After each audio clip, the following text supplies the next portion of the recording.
It's one of the most regulated economies in the world. Not a lot of exciting reasons to invest in South Korea now.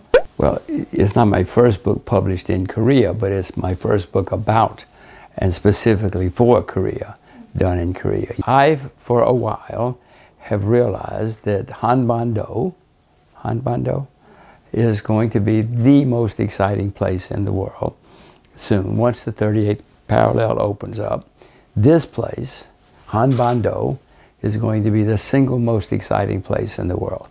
So I have gotten extremely interested in Korea, North and South, and that's what this book is about. Korea is on the rise. It's also about Japan is peaking and in decline. So I know that a lot of people in Korea are a little bit depressed these days about the future. I know that many Koreans have left and gone to Los Angeles and other places. They will soon be coming back. It's good to go and live abroad for a while and learn about the rest of the world. It teaches you a lot, but soon they're going to be coming back because this is going to be the most exciting place. And if you were more receptive to immigrants, you would have a lot of immigrants coming here too. It's going to be great. You're at the right place at the right time. It's going to happen sooner. It's going to start as soon as the 38th parallel opens.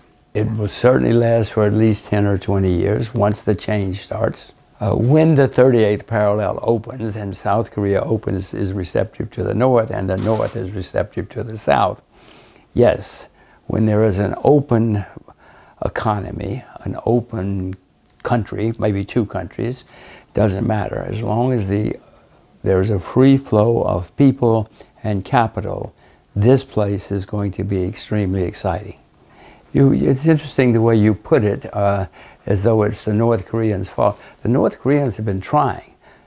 President Kim has been trying for a while to have a peace treaty and open things up. But the problem is the American army. North Korea is for this, South Korea is for it, China's for it, Russia's for it, Japan is against it. Japan can't stop it though. Japan knows it cannot compete with an open Korea. This is the only place in the world that the American army can have troops on the Chinese border and the Russian border. They don't want to leave, and that's the problem. It's not your question, but if I were Mr. Moon, I would say to the Americans, you know, we've been here 7,000 years, us Koreans. We've done some good things, we've had some mistakes. You've only been here 70 years because of an accident of history. Why don't you get out of here and leave it to us? Do you know how much South Korea spends on defense every year? Huge amounts of money. In the North, they spend staggering amounts of money. Almost their whole economy goes to defense. Can you imagine how much money Hanbando is going to have when you can stop spending all this money on defense? Open the 38th parallel and you'll see gigantic changes in Hanbando. I met a woman who's got 15 factories, 15 clothing factories. She was fantastic. I would like to work for her, but I can't invest in her. I went to some fish processing plants. They catch a lot of fish up there, but I can't invest. I'm an American. Most South Korean companies have study groups studying what to do when the border opens, because they know it's going to be a bonanza and they're trying to figure out where to invest. I'm trying to figure out where to invest too. Well, I don't know. It depends on how things open up. I have some ideas. For instance, Korea, Hanbando, has never been on the world tourism map for many reasons, many historic reasons. But when this opens up, everybody's going to want to come and see what it is and what it was.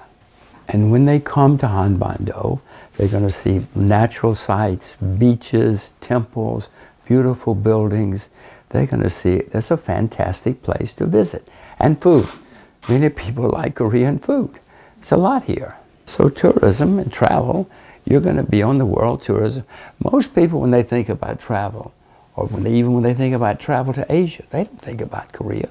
They think about Bali, Japan, China. But now, they're going to think about Korea for the first time in history. Well, you know, I don't like to name names because people, then they go and buy the stocks. They don't know what they're doing, but they buy the stocks, which is foolish. I will tell you that I am looking for companies that will benefit from the change. I do own, I've said it before, Korean Air, because when this happens, people are going to be traveling here for business and for tourism. It's not a very good airline, but they're the only ones. So they should benefit.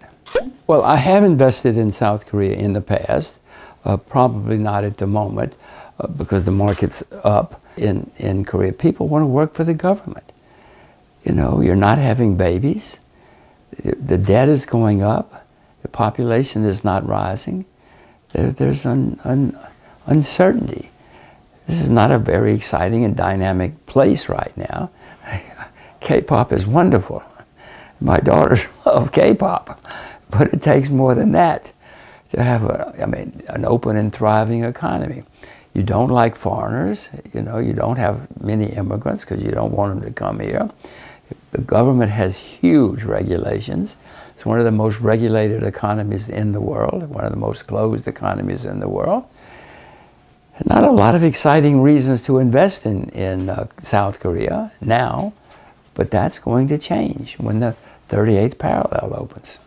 Sometime in the next year or two, the world's going to start having economic problems again. But South Korea is going to be less affected. You'll be affected. I mean, you're a huge trading nation. But you'll be less affected than others because you have this new frontier. Once the parallel opens, you have the new frontier.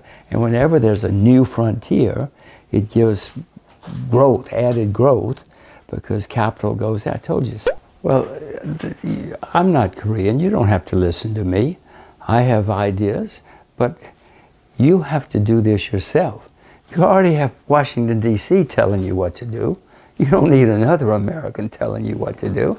But if I were Mr. Kim and Mr. Moon, I would meet and have a K-pop concert on the 38th parallel.